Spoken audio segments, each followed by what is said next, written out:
everybody. Welcome to another camera class. My name is Saxon. I'm your camera host. Today is the second Thursday of the month, so we're going to be doing our intermediate cameras.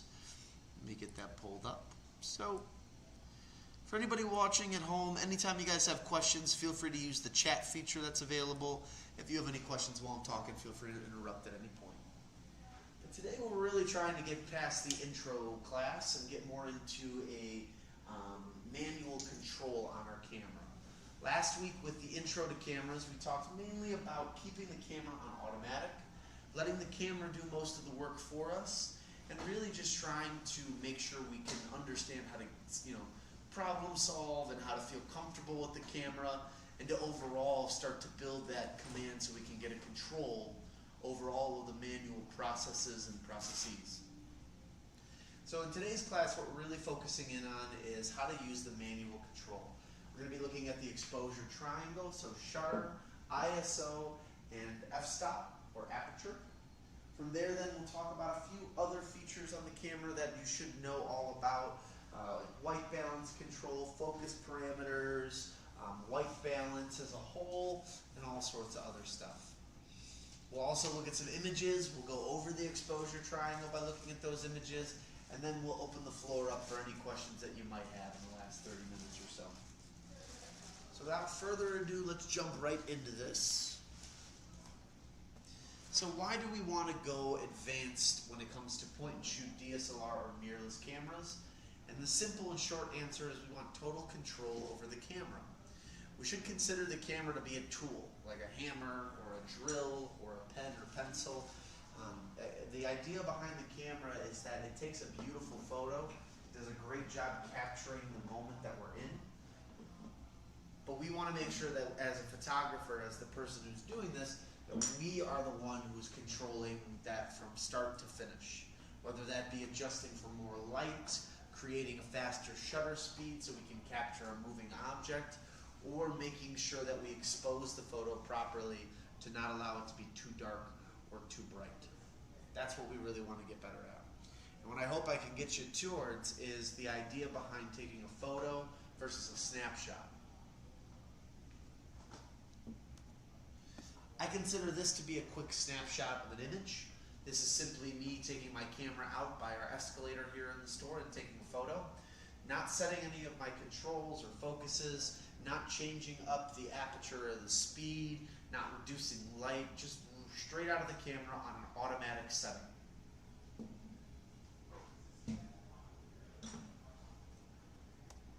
This is what I would then consider to be a photograph, where I space everything out. I look at my low light settings, I change my shutter speed, I adjust aperture to let in a certain amount of light, I look at the white balance that I have on my camera, I look at the target recognition that I'm doing, what the focus parameters are. I also look at things that are just in general to color, like where the light is being distributed on the sensor. These little features, these little changes can take a world of difference in our photos and move us from something that, again, is a quick and easy snapshot to something that shows more character, more color, more advancement.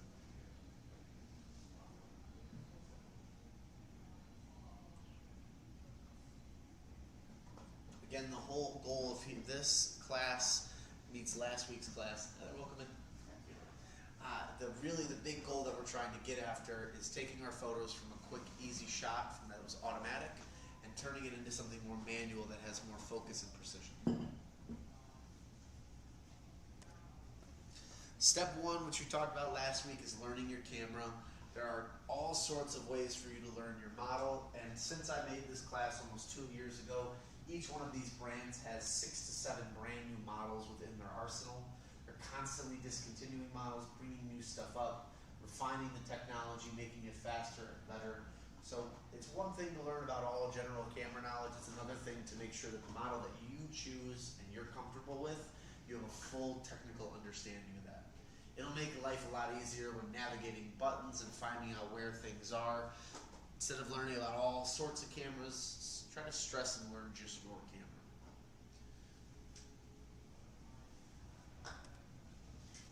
Now to move us into what the main part of today's class is, let's talk about the mode dial.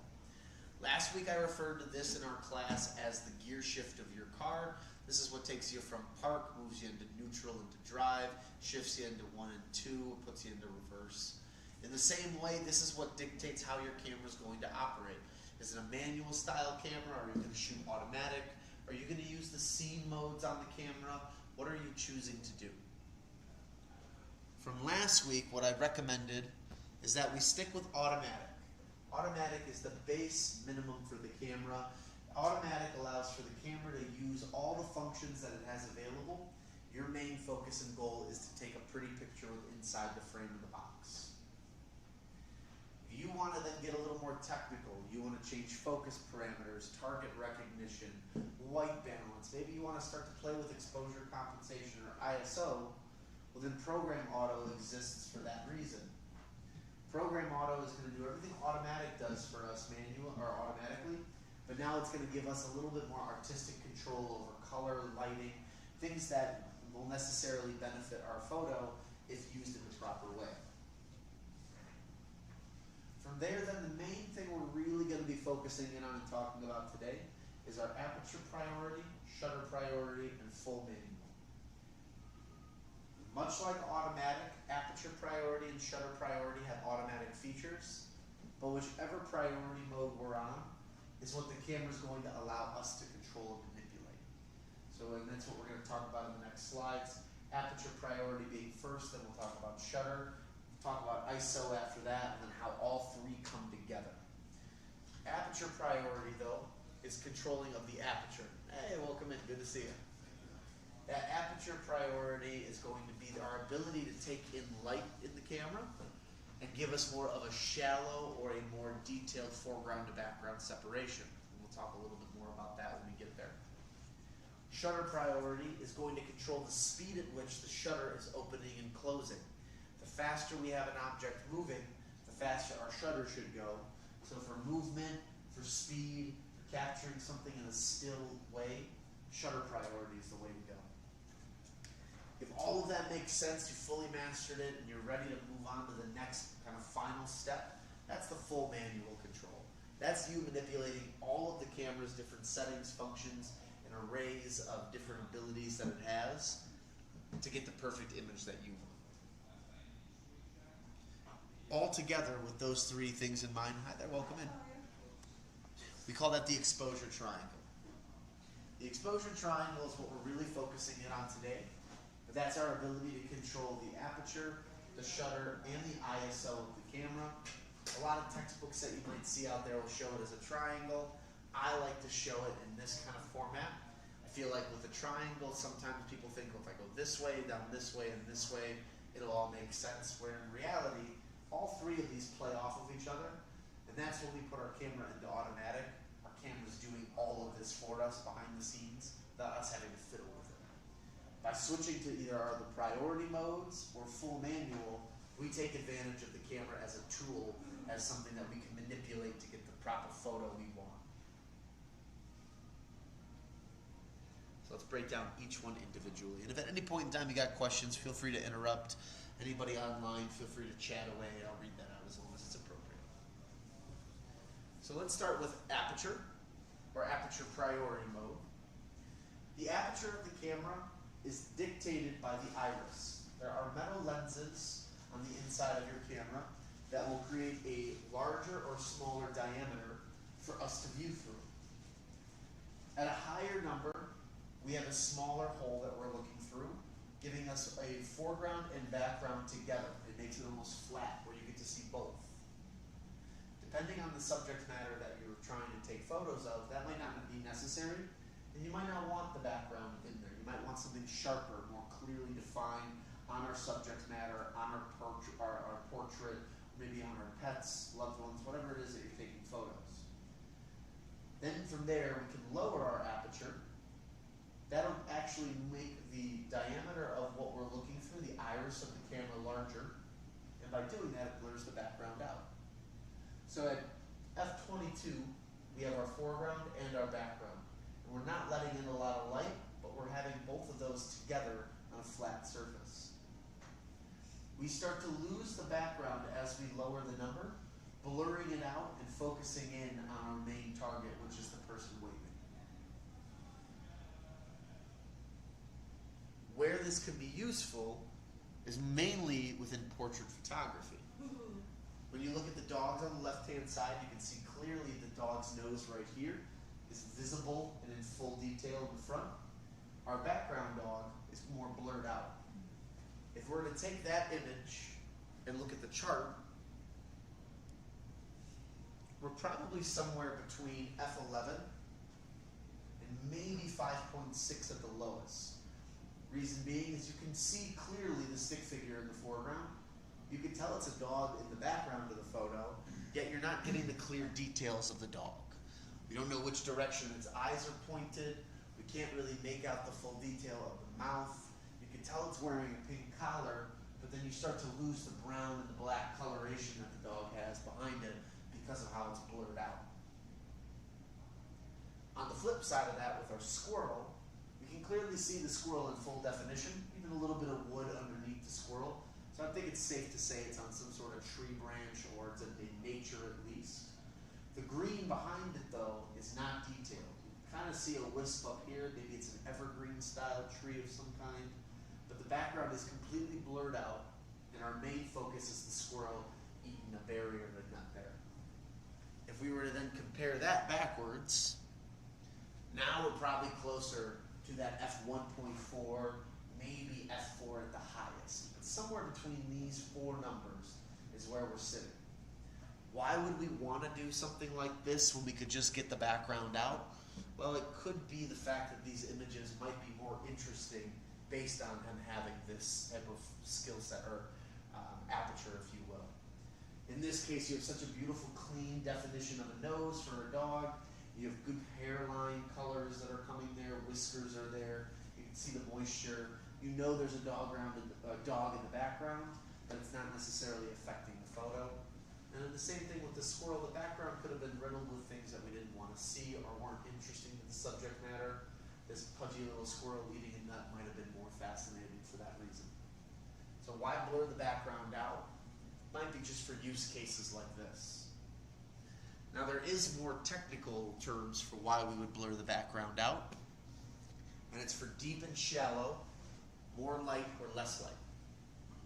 When we go to something as high as an f22, on the image I showed you in the first one, you can see that the diameter of the iris of the camera is smaller. So that little circle, it's very tiny. Just because we can see both the foreground and the background on top of each other doesn't mean that it lightens up our subject matter. You can see in the dog how dark the dog is. But again, you get to see everything in the background. If we then go with a smaller number, closer to the 1.4, the 2.8, the dog has a lot more color to it. You can see the white of the dog, the eyes are more clearly defined. Areas where it might have looked dirty now appear more white or natural colored, yet our background is blurred out. That's another side of aperture. We have another chart that explains that pretty nicely. Oh, I thought I did. No, I guess I don't. No. So, what we're seeing here is that the higher we go with that number, the more information we're going to get, but the darker as a whole we're going to make our image. That can be counterbalanced with things like ISO and shutter speed. That's why they exist. And on the other side of that, we can blur out so much of the information that's there, focus in on the subject matter, and get a lighter, brighter image. So it really comes down to what our foreground or what our subject matter is that we're trying to photograph, and what our balance or relationship with the light that we have available is.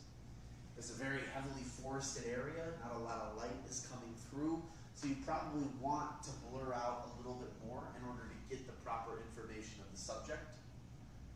If we're using a mode like aperture priority, where this is the only thing we're focused on, the camera's going to do the rest of the work with adjusting light and making sure we can see things. So if you like the idea of doing this and controlling this part of the camera, then aperture priority might be the reason why you'd want to use that. I like this image a lot because I think it explains it really nicely. If you were on vacation with your wife, your girlfriend, maybe your sister, cousin, or family member of some sort, they wanted to take a beautiful photo with a nice backdrop or background like this, you can lower or raise that number up to a 22, change the lighting, the setting on there, and then the camera will do the rest to make sure that your image doesn't appear too dark, and you can get a beautiful image like this. If you didn't want to focus in on the background and you wanted to blur that out, well, you also have that same ability. Lowering the number down to 1.4 would put the emphasis on our model or on our subject matter, and it would blur the rest of the background out if it just wasn't something you needed or wasn't interesting enough. But the beautiful part with aperture priority is that images like this, where we can easily see the darkness versus the lightness based on which side we're going on, will be manually controlled by the camera, so that's something you don't have to focus on. So aperture priority focuses in on background to foreground separation, and then it also focuses in on how much light is coming into your camera. When just using aperture priority, the camera will readjust everything else to help to make sure that you don't get a too dark of a photo. So, I mean, Yeah. you control it when you buy times. Yeah. You're So manipulating this thing, right? yes and no. So on the physical camera, you want to find the mode, which will be aperture priority. It would be AV or TV. That's what that stands for. From there, once you're set onto there, depends on the camera. Some of the models, yes, you'll control the aperture there. With your specific model, I think I saw this the last time, it's the back ring. So your aperture is this ring right here. Okay, So you can go as high as 16 and as low as 2.4. okay. And if I put it on automatic, it'll It automatically will adjust that for you. Yeah, you don't have to fiddle with that at all. But now if you go to aperture priority because you want to play with that, just that feature, then the camera will automatically do the rest of the work for you, but it'll focus in on that.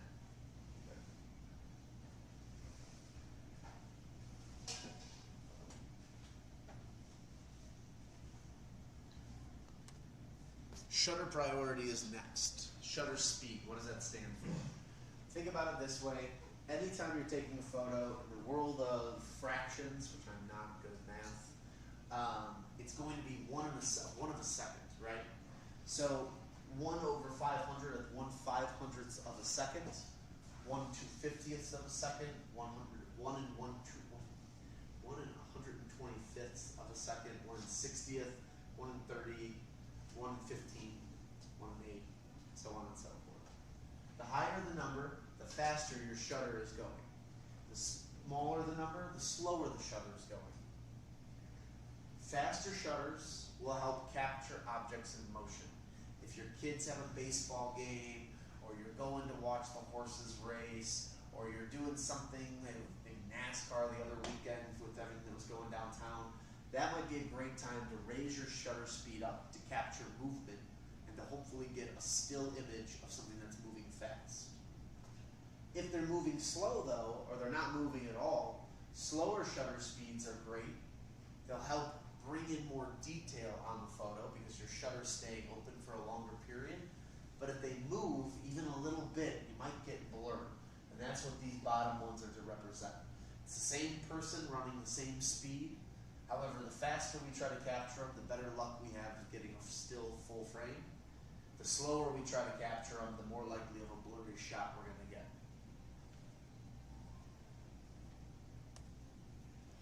If we have something that's very intense, fast-moving action, 1 in 1,000 speed on the shutter isn't necessarily a bad idea. You might even want to go higher than that.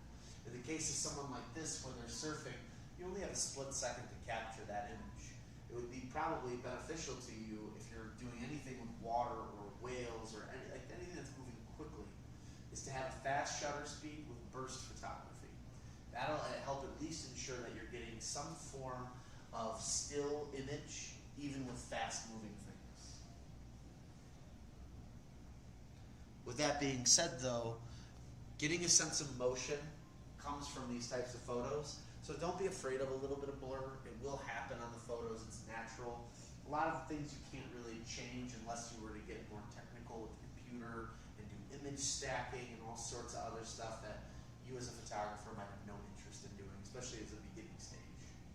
We can see this bird right here, this hummingbird, has a beautiful kind of set of wings that we see motion on. They're blurry. We don't have full fine definition of it. But when we look at the body of the bird, we can see it caught a bug in the beak.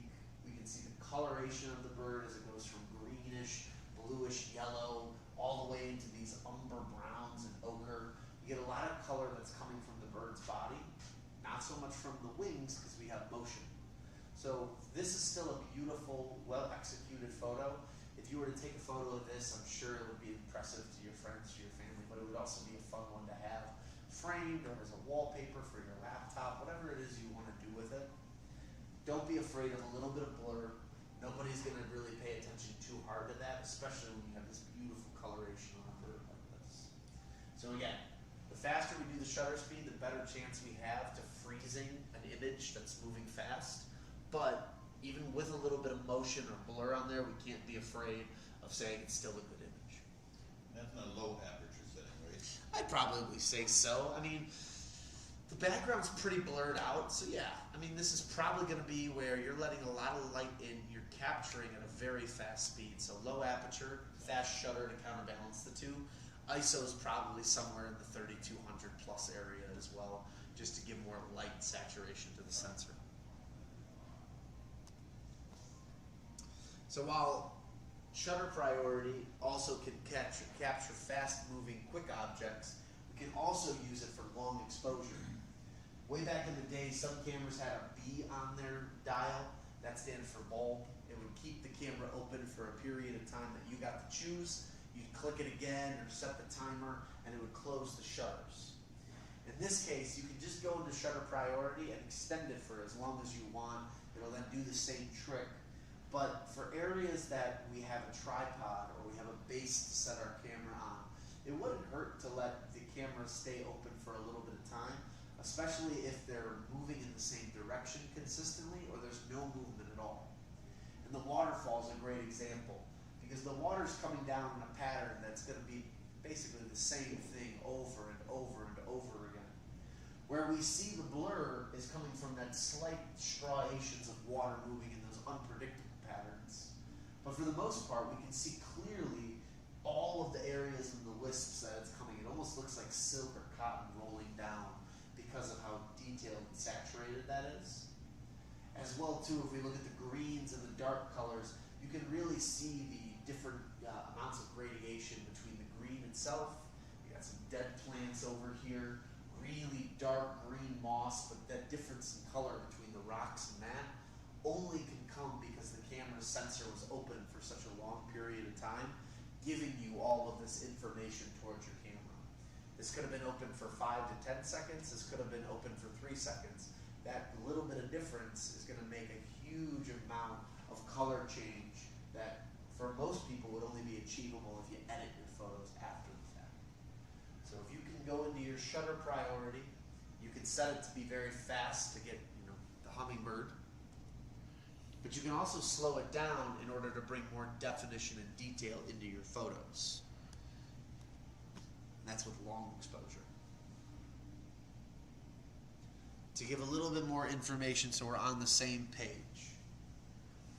Where with aperture priority, what we were talking about was setting that lower number, gives you a big iris of the camera, blurs out your background, brings your foreground up to the center, and gives you more light on the photo. The higher the number, the smaller the iris, the more you got both the background and the foreground on top of each other, the darker your images could appear. Shutter speed should be considered that same kind of a thought process. The faster we set our shutter, the better of a chance we have of capturing still motion when something's moving fast. The slower we make the number, the more light we're letting in, but the more chance to blur the image if they're moving quickly in that image. The idea is with shutter, with aperture, with all of these things, is to guesstimate kind of given what you have in front of you. This comes from practice and experience, not being afraid to try it out and get a blurry photo. I'd like to do, when I first got into photography, I like to take photos of my dog. I would take him to the park, throw the ball, let him come back towards me. Every time he would come back, I'd make it a game set the shutter at a different pace, and then figure out from there, between my light and everything else, what worked the best. By doing that small exercise, you start to educate yourself a little bit more on how this works without just looking at a chart. There's no one right answer when you're looking at something, but the more you can practice it to get that feel, the better on the spot you'll be to tune, and then take your photo. But if you have things that are moving, shutter priority would be a great example of something you could do that'll manipulate your camera, but still let your camera do all the heavy lifting for you. All you're concerned about is freezing that image in one go. This is a photo that a customer sent to me, and I like to use this during my my spiel. Why use shutter priority? They told me their camera was broken. They sent me this picture, and I had to explain to them that the camera, while very smart, intelligent, it could do great on automatic, there's certain aspects where it doesn't do that well because you need to learn how to manually control it. This is a great example. In downtown Chicago, you have Grant Park. Grant Park is notorious for having leagues of all sorts, whether it's volleyball, tennis, or in this case, they were playing ultimate frisbee. It was nighttime, and they were moving fast. So doing something like, let's say, automatic might not work in these types of situations. Manual control might be the best because we can make sure that we add more light into the camera body to help with the darkness of the sky. But also shutter would be great too because we can control how fast we're trying to close that image to get maybe just this player in full motion before he throws the frisbee instead of having this blurred mess. So why use shutter priority? Maybe what you're taking photos of are going to move quickly. Maybe you don't know exactly how fast your kid's going to be throwing the ball at the baseball game. Maybe you're driving and you want to get some shots at the country road while someone else is kind of taking you somewhere. Might be a good time to try shutter priority out and focus on just controlling the speed at which your camera's firing.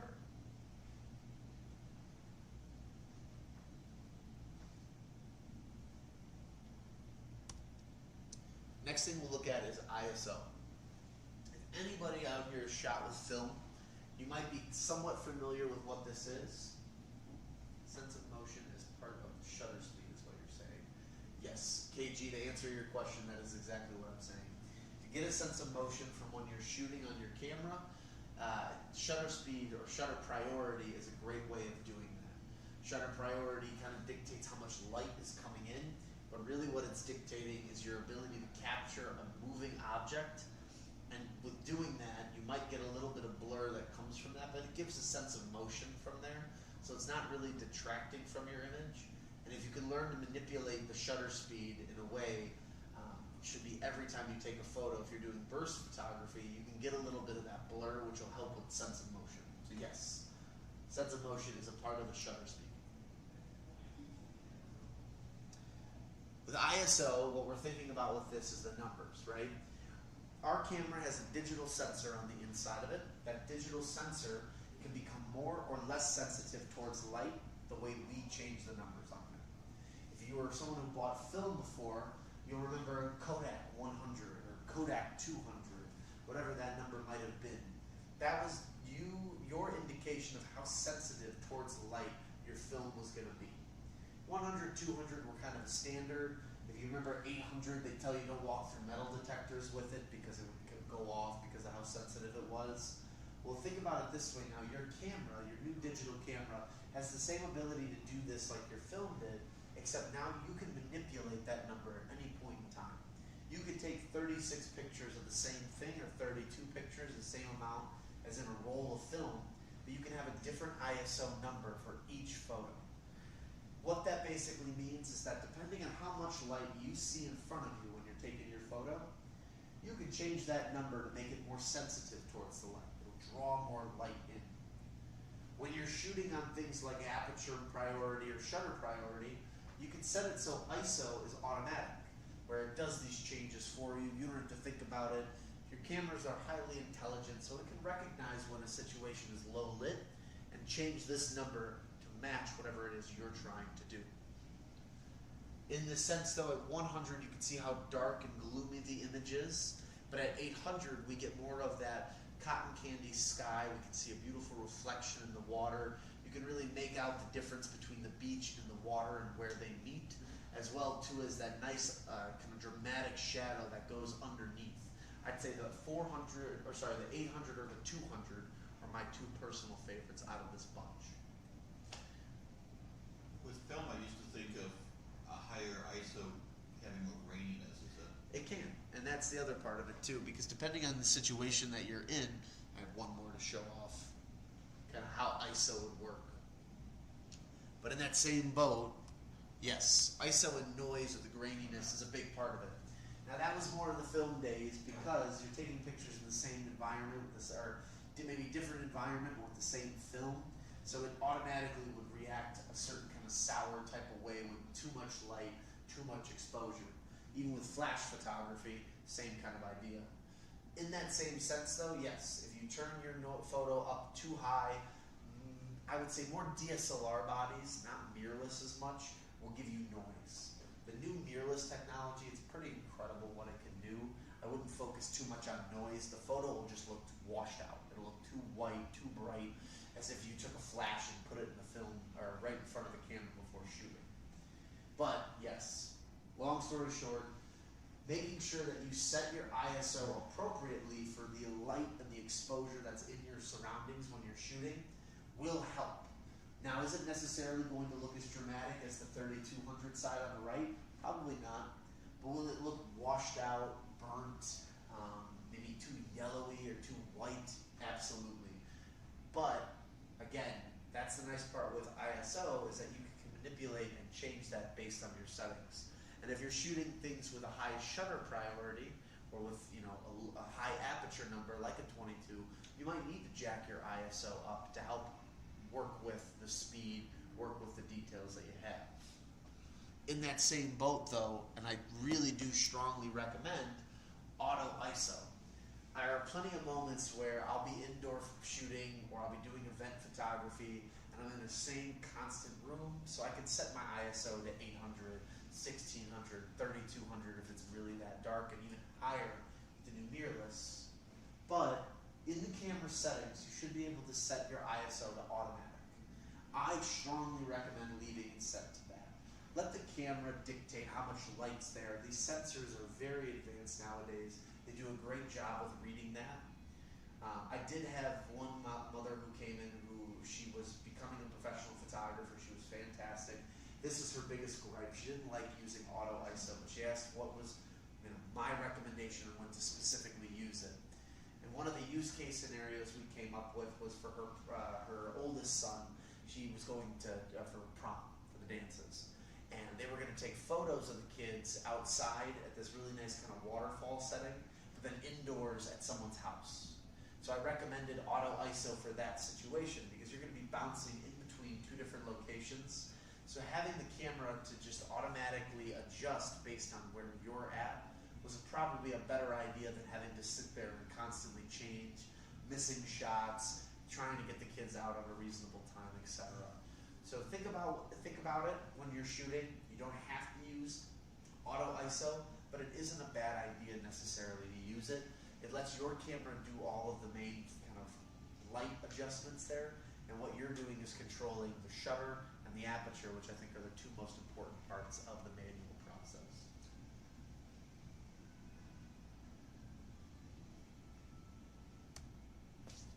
So just to review quickly, and then we'll get more into the next parts of our class. F-stop, the higher the number, the more of the background and the foreground we get to the shot, but overall the darker the image is. The lower we go down on the number, the more we start to blur that background out and just focus in on our subject, the more light we're letting into the camera because our iris is bigger as opposed to smaller with the f/16. With shutter speed, the faster an object is moving, the more likely we are to capture that in still motion with a higher shutter speed number. So 1 in 1,000 for this example. The more we slow that down, if we have the same fast-moving object, so the hammer, for example, the more likely we are to get a blurry image. The slower we go, though, the more detail that we'll get. At 1 in 1,000, you can barely see the nail. And when I'm this close, at half a second, I can see that nail pretty clearly on the board. When we look at ISO, The lower the number is, the less light or the less sensitive towards the light we're making the camera sensor. In this case, we're looking at the graininess of the color. The penny meets this dark, hard wood, looks clean and cut. You can see the differentiation between the lines, where the shadow is, as opposed to 2500. Now you're getting more of a washed out wood color, and you barely can tell that it's wood. The penny also starts to lose its detail and its fine connection between the line work and the actual scent word that's on there. So keeping that in mind, the way you should be using these numbers is not just set this one to here, here, and here, but it's okay, I've changed my f-stop, I should probably adjust shutter, make sure ISO looks good, that still doesn't look right, what should I adjust? Don't be afraid to keep readjusting until you get that exact moment you want for the shot. And if this is too much, again, program automatic and automatic are always still going to be there, so you don't have to fiddle around with this stuff. And at the same time, too, aperture priority and shutter priority exist, so you only have to control one of these at a time. Let the camera do the rest of the work. But if you're really trying to close in and freeze that image, it's a good way of doing it. I say most amateur camera people are below amateur. Really put it on automatic. I would probably say so, yeah. I mean, again, they definitely do.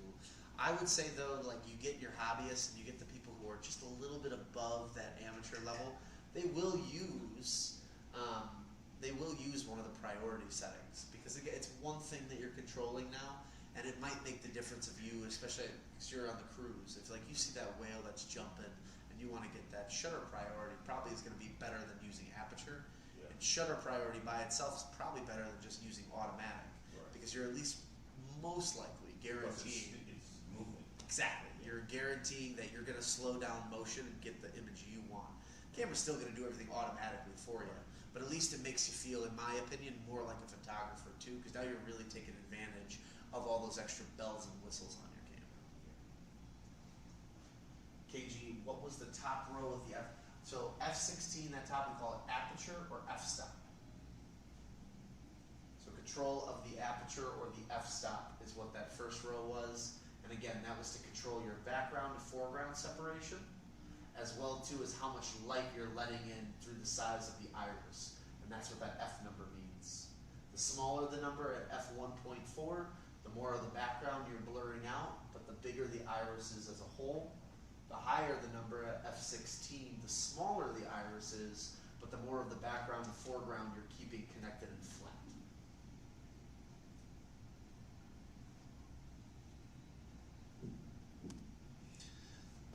Here's a few other things to think about too. Now again, aperture, ISO, and shutter speed are the three most important aspects of your camera. If you were to go all the way back to some of the first film cameras, that's all you could control. As digitalization, modernization, and the use of batteries came into this, we have some other features that we can get to. Exposure meter. On your camera, last week we talked about a button that exists that'll look like a yin and a yang symbol. It's a square. It'll have a plus and a minus on there. What that stands for is exposure compensation.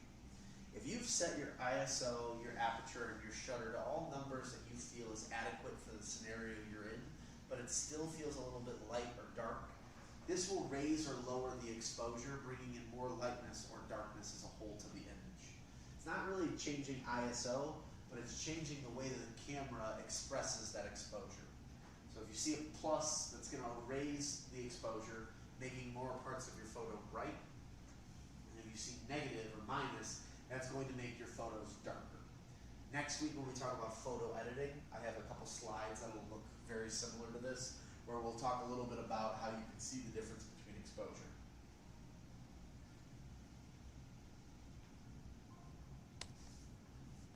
Light metering. Now this seems goofy, but this is something you can change within the camera settings as well. And this might help a lot. This is what I did when I was taking the photo of the stairs over there I showed you in the beginning.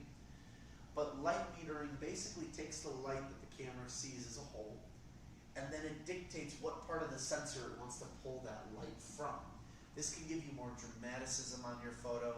This could lead to you isolating where you want the light to come from, which could affect color, could affect the exposure of the photo.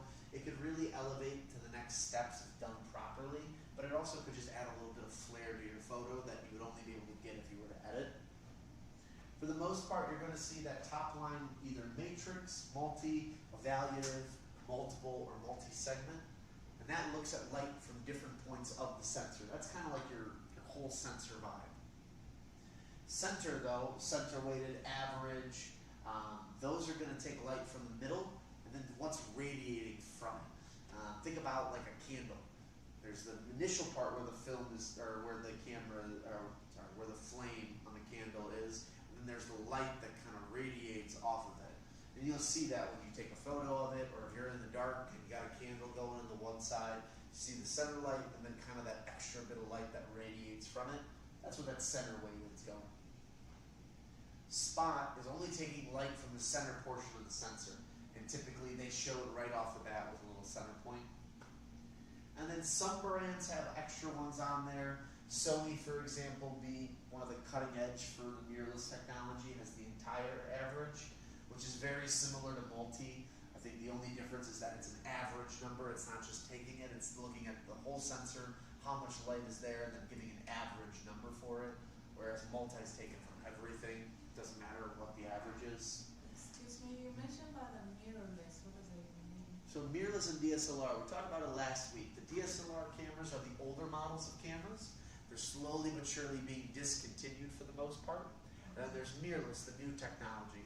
It's been around for the past 10 years or so, but I'd say the last 5 or 6, they've really become more powerful. Mirrorless has no mirror on the inside. DSLRs, they do have a mirror. Alpha is mirrorless. Huh? The alpha is mirrorless, so. Yeah. What is mirrorless? So normally the light comes in and has mirrors that are reflected onto the sensor, Oh, okay. whereas this one doesn't use mirrors, it's mirrorless. If you got time before you leave, go downstairs where the fish tank is, where the camera section is. Just ask one of the colleagues to show like where that is. I think we might have a DSLR still, but they can show you mirrorless right off the bat. It's Look pretty at with the DSLR.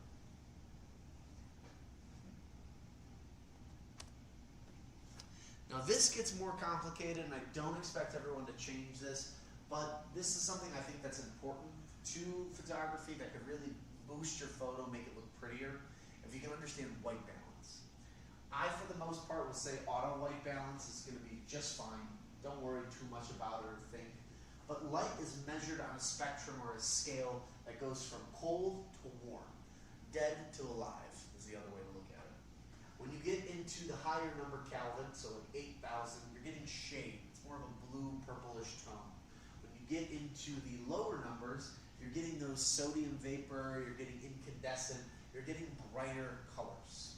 So when you look outside and you see how the sunset's going, you can see that it's usually getting into that colder kind of territory because we're losing that light. It's not rising and setting. Due to all the other atmospheric things that are going on, you get that purple, brownish, reddish, kind of that fluctuation that goes more into the cold side but still leaves us a little bit of this. And at sunrise, usually you get more of the red, the yellow into the white section here. When you're looking at whatever it is you're shooting, you'll notice the color white is apparent in almost everything.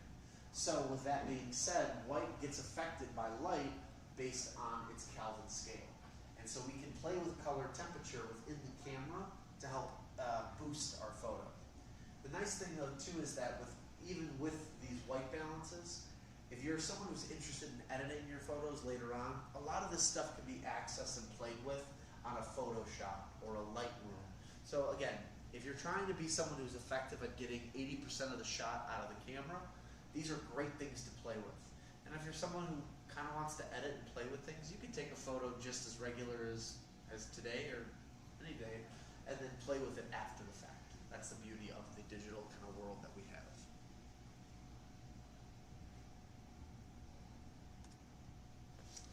Now, again, we talked about the aperture priorities, how that all comes together. If we want to take everything we just learned and mash it into one ball, we call that full manual control. There are no more training wheels on your camera. You you are doing all the heavy lifting and manipulating of the camera's resources.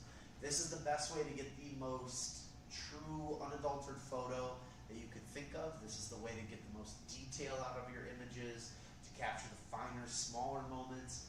Is it necessary though for you? Maybe not. Like you're saying, you're an intro, you're a hobbyist, you're having fun, you're just getting into it. Automatic's still going to do a great job. That program automatic still is going to do a great job. But if there's things that you're missing as you practice and get to learn it, that's where I'd recommend try aperture, try shutter, and if you feel comfortable with all that, move to full manual. For me in my professional work that I do for clients and for other customers, I would say majority of the time I'm taking photos, it's going to be either aperture priority or full manual. I like aperture priority a lot, especially when I'm not taking images of fast-moving objects. I can blur the background out, focus in on subject, and deliver a good product. I have a shoot coming up for a restaurant, and that's probably what I'll be using because we're going to have new plates of food in front of me. I'm going to capture the table, the wood grain they have, the plates, and lighting. Those are the two most important aspects. But maybe my kids are playing t-ball. I want to make sure I get my son running from home to first. Then I might want to use shutter priority. It'll help me focus on just the speed at which they're running. Lighting might be great because it's a sunny July day, but if he picks up the pace or decides to trip, I want to get that shot. I want to make sure I get it in good motion or without a lot of blur, freeze frame. So I understand, you can set the camera to aperture or shutter priority rather than automatic, or Yeah. well, both of those are the most important things. Yes, so if you look at that dial, or the mode dial on your camera, you'll see that you have the A, or the A plus, the green. Then you'll see you have a P on there. Yeah. That P is program auto. But then when you see the AV, TV, or S, so Yeah. there's manual. Yeah. So that's shutter priority. There's aperture priority. Everything is going to go automatic except for aperture. That you can control. And that's typically with this dial here, or in your case, this part of your camera right there. That controls your aperture. If you're not worried about that and you're like, okay, the whales, they're going to be jumping while I'm in the boat, maybe I need to worry about speed. That's the S. That's shutter priority. And the dial for that is right there. You turn this up or down and it'll lower or raise the speed so you can get that image. Okay. But everything else is automatic. Again, it might be something that you're interested in. It also might just be all over your head. Now, it doesn't hurt to practice with it and try it, especially before you go on the trip, or even when you're on the trip. If you got a moment where you're like, I don't care if I get the image or don't, you putz around for a little bit. Now, I'm going to show you a set of images. These are things that I've gone over with people probably for 2 years now, these same images. What we're looking for and what numbers I'm going to tell you is when I look at the photo, what I would guesstimate the aperture, shutter, and ISO of the photo to be. And I'll give my mindset for why I think that that's what they set it to, just based on my years of shooting. So I try to start with some architecture. First and foremost is a dark, more overcast night. And if we look at the lights on the photo, they're very bright, they're very stark, so I would imagine the ISO is higher for this reason. I would put it somewhere between 32 to 6400, and I would balance that out because if you look at the buildings and this, nothing really seems to be blurred out, everything seems to be in the foreground. So another reason I think the ISO is so high is because the aperture is probably closer to 16, maybe 22. As far as shutter is concerned, because of how dark it is, because of how still the image is, I probably would say 1/100th of a second or slower would have been the way to go with this, depending on if they had a tripod or not. But again, what I'm looking for in these photos is how dark is the overall image. When I look at the areas of black, do I see a lot of noise or a lot of that kind of graininess that would come from higher ISO? I'm looking at the foreground and then the background that I have. Do both of those look like they're in the same kind of plane? Does one look blurred out more than the other? And then I'm looking for movement within the images, which for something like this, there's not much.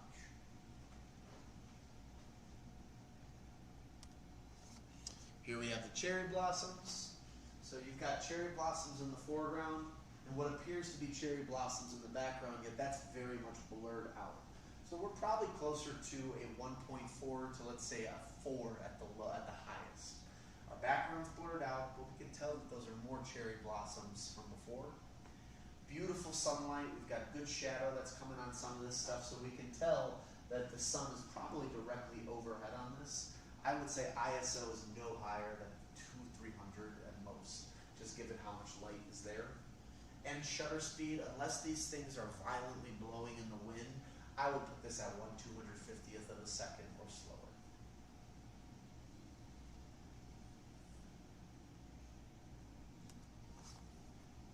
We have two firemen that are walking towards us, or a dramatic shot that's being taken for whatever purposes. You've got the first fireman in the foreground. If we look at the coloration on his collar and everything else, we don't see a lot of graininess. We can see the folds within there, so I probably would put ISO at maybe, just given the light, 1600 at the highest, and probably lower than that. Just all depends on what the studio lighting or what type of lighting they have in this building is. Our front fireman's in focus, our back fireman is blurred out. Not enough that you can't tell it's another fireman, but blurred off enough that you can't tell, is he looking here, is he looking towards us, is he looking at the ground? So I would probably put that f-stop somewhere between 2.8 and then higher from that, maybe 4 at the most. And then as far as shutter is concerned, unless they're walking towards us, I would probably also say about 1/250th of a second. I probably wouldn't even necessarily worry too much about it because I have such a higher ISO and a higher aperture. I'm letting in a lot of light as it is. Here we have the RAM. I always pose this question. I think this RAM is stuffed. I think it's like when you go to like the field museum and they've got all the animals there and they're showing you what it looks like.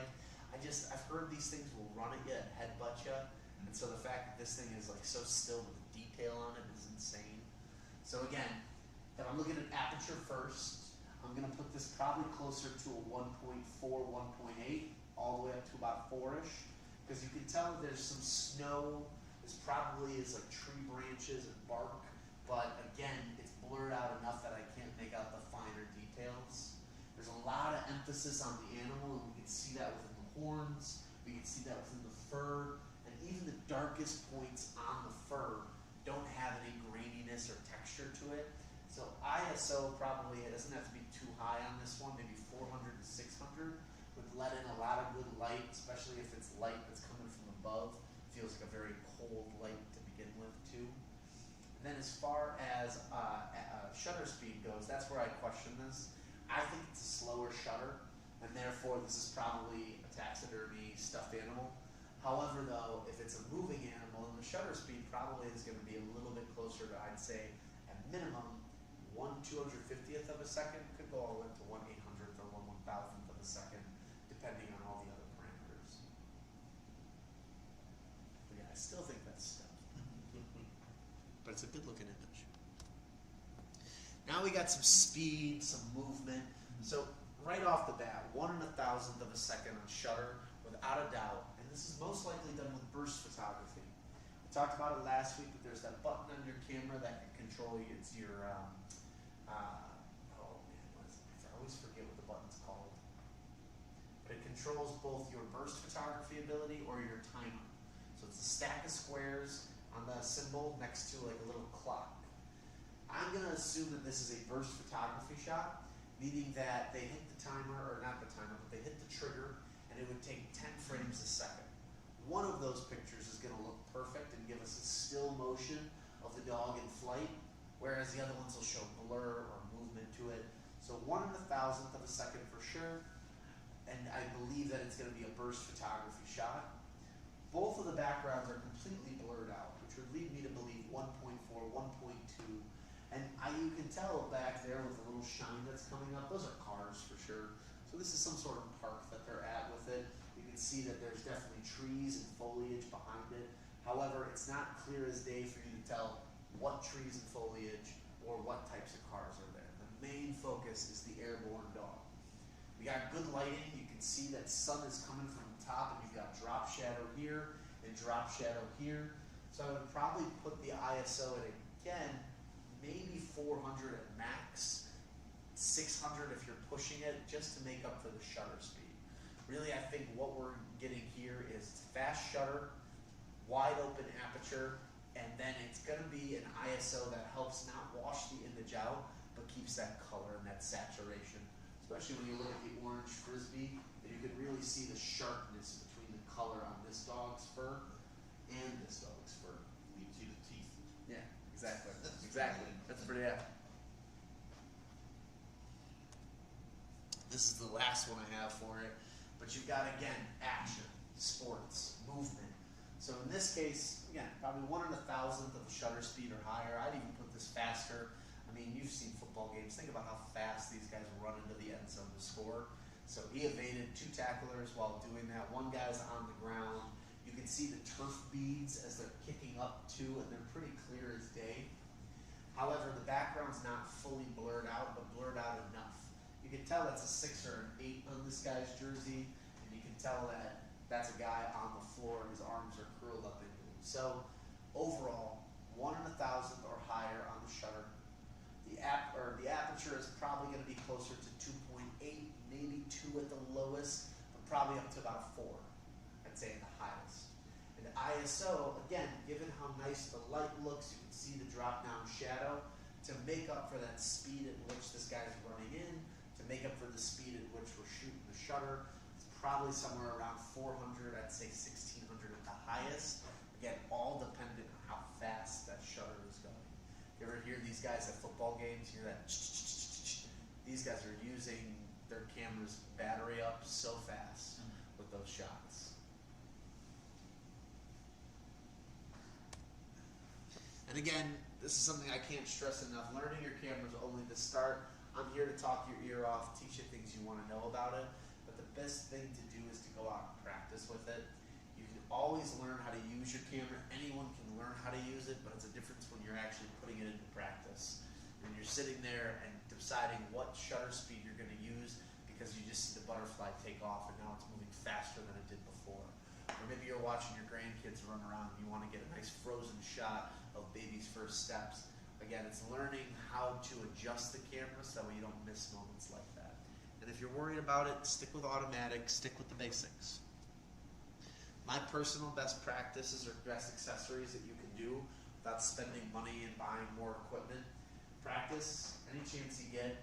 When I was in college and I needed to take photos for classes or assignments when I was still studying photography, I'd bring my camera to the grocery store after I was done with class. I'd take pictures of the aisles. I don't know what it was about boxes behind boxes that fascinated me. It was fun to practice depth perception. It was fun to practice with those kind of sterile hospital lights that Jewel Oscos have. So it's stuff like that. It's simple, it's easy, it's free. Continue to take classes. I'm a free class. There are other photography classes out there that I'm sure cost little to nothing to take. I know Oakton does a continuing practice, and they're always looking for more students to care and want to learn. There's a lot of fun stuff out there for that. YouTube is probably one of the most useful tools if used properly.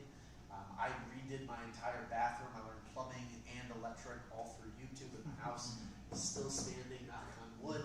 But regardless, it's really easy if you're trying to pick up and learn a new skill. If you just bought a new camera, maybe you want a refresher on just your model, type in 10 things you didn't know about Nikon DSLR, 10 things you didn't know about the RX10 Mark IV. You'll find hundreds of camera nerds and specialists who love to talk. It can go from 10 minutes all the way up to 5 hours in some of these videos, but it's cool. Workshops are great too. I've had a couple students of my little classes tell me that they went to Arizona for vacation and took a workshop class out there on how to photograph cacti. It was kind of cool. And travel. If you leave the country, you leave the state, you're doing anything, if you don't bring your camera with you, I think that's a foolish, foolish mistake. It doesn't take much to pack it up and bring it with you, and if it does, you might want to just stick with using your phone because you'll probably never actually take your camera out with you. If you get past that though, I tell everybody the same thing. These top 4 pieces are what you should be getting if you need it. Buy a camera bag, protect your equipment. It's valuable, you've spent a lot of money on it. Don't toss it around. An extra battery and an extra memory card go a long way. If you lose a battery, you don't charge it, you break your memory card, it runs out of room, anything can happen with that little piece of plastic. It's good to have backups. Get a lens cleaning kit. Don't use your t-shirt or sweater. You'll create small scratches over time, and then eventually the lens will stop focusing. It won't look right. It'll let too much light in, excuse me. It just won't be proper.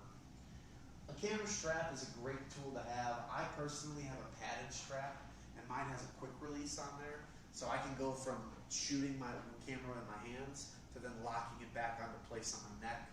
Especially for me, I'm constantly taking photos of stuff, so it's nice to have so I don't leave my camera anywhere. Knock on wood, still haven't lost one. Tripods are great if you need extra stability. External hard drives are perfect for you to save copious amounts of photos, videos, or data that you might have so you don't lose it. Filters are great too. Polarizing ND. If you want to learn more about that, I can talk you through it. But best practice would be watch a couple videos online. You'll see the differences that photographers are making, and they can show you that on the camera, which is pretty unique. And then lenses. If ever you are questioning whether or not to upgrade something, it's marry the lens, date the body. Your camera lens is the most valuable part of your camera. The camera body only lasts about 10 years. So upgrade the body when you need to, but if you have extra money and you want to buy a good lens, I would strongly recommend investing in the glass. That is all I have for you. So I kept it at about an hour and 30 for everybody. If there's any questions that come up online, people or yourselves, you guys can ask as well too. But next Thursday will be advanced photography.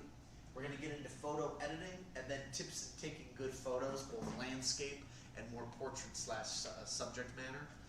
From there, then we'll talk about advanced accessories, things like gimbals or advanced tripods or lighting situations that you, as you become more professional, might need. And then the last Thursday of this month will be our Beyond the Traditional camera, which we'll talk about next week because we'll have 1 week off since there's 5 Thursdays this month. So I'll open the door. If anybody has any questions, feel free to ask. If not, you guys are good to head out. Cool, thank you. So what was the major difference between the major brands? Like, That's tough. There really isn't too much. Every brand boasts they do something different. Sony prides itself on the best low light, the best videography part of cameras too. A lot of their technology that they made for their video cameras years and years ago is now becoming really popular in their mirrorless lineup. Nikon is still about optics. People love the Nikon glass. They think Nikkor is some of the best ones out there you can get. And Canon gets one of the best reviews overall as a friendly, easy to use camera, great color, readily available products out there too, which is huge on the market. And their stuff is renowned because it's what's used for the Olympics or for major sporting events like the FIFA World Cup. So each brand is a little different. I stress to customers, you got to go down and put the camera in your hand. The biggest concern I find with customers is the grip and the weight. Remember that the cameras, as you put big lenses, can get heavier and heavier. If they get too heavy, you're probably not going to want to take it on that trip with you. And on the flip side of that, if it doesn't feel right in your hand, what's stopping you from then just picking up your phone and taking a photo? So those are the things I'm more concerned about when I'm looking at a camera for customers. The only other thing would be, what are you taking photos of? Are you more photo or video oriented? What are the most important things that you care about? And that might help dictate what brand is better for you. so video, Sony has better video. I would recommend Sony for sure. Not only better video, but also better settings for video specifically. So if you want to edit your video heavily and go to ProRes and all these other solutions that are available on Apple, Sony is one of the only brands that gives you that ability. So, I have no, I mean, I have a Nikon, yeah, so, but I got really good lenses. yeah. Did they change the lenses? They did. So the new Nikon system uses the Z mount, but they know that people invested a lot of money in their older lens setup, so you can get an adapter and bring it over to the new series. I meant the lenses. Are they much better than what they used to be, or pretty much the same? I mean, depending on the quality of lens, if you bought a It's like 1.3. yeah, if you bought a top of the line lens, then the quality should be the same. I'd say the big thing on the new ones is the stabilization is better because video has become so much more popular on the cameras. If you don't care about video, I wouldn't worry about it. The same quality you get on that lens, you'll get on the new body. So what about, so what's the advantage of the new ones over this one, which is going to be 950? Yeah. It's an 850. So what's the difference between other being light? I mean, so the newer ones, they're going to be faster. They're going to be much quicker to the jump as far as taking burst photography is concerned. They're better for low light, so if you're in a situation with no light, better for reading and recepting light into the camera. Faster overall. They're lighter weight. They're smaller. There's a lot of perks. Higher megapixel too, probably, right? Higher megapixels too. It seems like the ISO is about 100,000 or something. Oh yeah, I mean, Why do you use that? yeah, I mean, some people do. I mean, I've got a. It's got pitch black. Use something like that. You'd be surprised, yeah. No, they're really good. I mean, again, how often are you going to go that high? Probably not that often, but you have the ability to if you need to, which is nice. This thing's got SD card and larger. Yeah, the CF Express. Yeah, Yeah. so that just makes more for raw. CF Express cards are beneficial if you are using the RAW format on your camera. So if you're shooting RAW, those are huge files that you're getting. CF Express takes them in quickly and then downloads them without you losing quality. And the newer cameras also offer CF Express too. So if you invest in both, if you look at like the Z8, who I think would be a very comparable one to your 850, and we got guys downstairs that can show you that. That'd be a nice one to then swap over to from that. I still don't understand how that light switch this out. Yeah, I mean, again, if you're not having any issues with it, then by all It means. seems like most of the latest. Yeah. I mean- got the same all the time. The mirrorless, again, it's It's just. not cheap, but it's not like, well, the last time I dropped it was 550. Oh yeah. Yeah, the lenses for sure. Depends on the, Go back, Jay. I can't remember. I can't decide. It was recommended. I'm a camera guy. RX10 Mark IV. RXT, yeah. I can't decide if I should keep this or I don't know. Yeah. That's a choice on your end. I mean, again, if you're not experiencing any problems with it, I'd keep it for as long as you can. But if you're noticing that it's slow, it's not capturing the images the way you want them to, light is leaking into the camera, you want to do more video, you're not getting enough video out of there, then that might be the reason to Yeah, switch. I've always used my camera. I've never used something other than. I would do, when you got some time, just talk to the guys downstairs by the work by the yeah, see what they say. So, What? clueless. This was, Let's. well, yeah, thank you. It's like a boat, right? So you get one adapter and then you can put any of the old lenses onto the new body. Yeah, I had to manufacture a reason, so. The new lenses only work on the new camera body, so they won't work on the old one. They don't make an adapter to go the other So way. you have to buy the case separately, right? Yeah, in fact, even when I was here last This time, one is really good. Yeah. So, I had the what's same the list of difference things, in the case, It's just the mounting, the way it mounts to the camera. and all that stuff, so I bought it. Again, it depends on the style of lens. If that's a nice lens, so the quality compared to the newer ones will be the same. Stabilization is the only new feature on there. Strap came So with better the for if you got a shaky grip, better if you're doing video, that So sort of I thing. got two. I got one of I the- had one after. well, if you need a strap in case on the Yeah. camera too, right? Yeah, yeah. So I So had altogether, the five poly and grand. the- Oh, it costs? I'm not sure the tripod. Yeah, I mean, you can look into that. I mean, for the most part, though, I mean, It's a little different. But it's again, not I don't like use a the tripod camera. when I'm shooting. The stability on the newer cameras is fantastic, and I shoot on Nikon, Sony, and Leica. And the three of them, I mean, they're all fantastic. Less than Yeah, half especially price. the food shots. Don't tell. Yeah. So you just have like a 25 to 70 zoom or the lens or? I don't think it's, again, I'm still learning, so I don't know for sure. In terms of the zoom on the thing. I haven't even taken a picture yet, I just have been so busy. That I haven't even went out and tried it out yet, so I keep coming here. I think at some point I've gotta do what he tells me, while I'm trying to take pictures of the park or something. Right. And try, and listen, and then, try to figure out where all those little buzzes I got and two all those more. little buttons Now things it's taking on the some thing. time. And it's more complicated, when you're not used to that, it's. Yeah, you're just used to the cell phone, we just. Yeah, you just aim and shoot before you. That's in the intro class. It's one of the things I joke about is the cell phone has made it so easy for taking photos that I think we forget about the skill that goes into a lot of it. That once you realize that the camera can do everything the phone does, but the phone does it in a way where it's like, how do you make it quick to not even think about it, right to the right to the.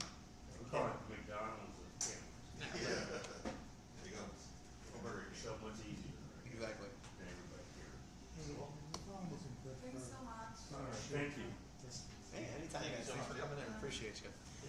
phone doesn't do very good with long distance. That's where the lenses come into play, and that's what the real difference is between your standard phone or like regular camera and then the cell phone is that zoom. So, we're gonna be traveling too, so actually we're gonna, there's actually a couple of places, but one of the things we're looking at is maybe a travel tripod. Yeah, absolutely. Is there any, Which that's, one goes They're- with, any of them. selling? So any of the Standard, cameras, yeah. So it's a standard 1/4" 20 thread on the bottom. So any tripod that you will find out there will work for any camera. That's a universal. They've got some really nice ones. There's a brand we keep, Suri, Siuri, I believe is how it's spelled. You can check down there. But they make really lightweight, affordable, very easy to travel with tripods that can get all the way up to here. Yeah. So good height back. Is it compatible with cell phone? Yeah, you just have to get a cell phone mount. The cell phone doesn't have that threading on there, but they make $20-30 mounts that go right under the tripod. They screw in, and then it's like a case? Yeah, not even a case. It's more like an elastic. Like it'll basically, like I have this little piece that's on there. They'll make it where it's magnet for the phone, Oh, okay. but they'll also make it where it what's the term I'm looking for? Like clamps onto the phone like this, and you can turn. kind of like the old car mounts. Exactly. Yeah. So both those would work great. Okay, Okay. Thank you. appreciate it. Anytime, guys.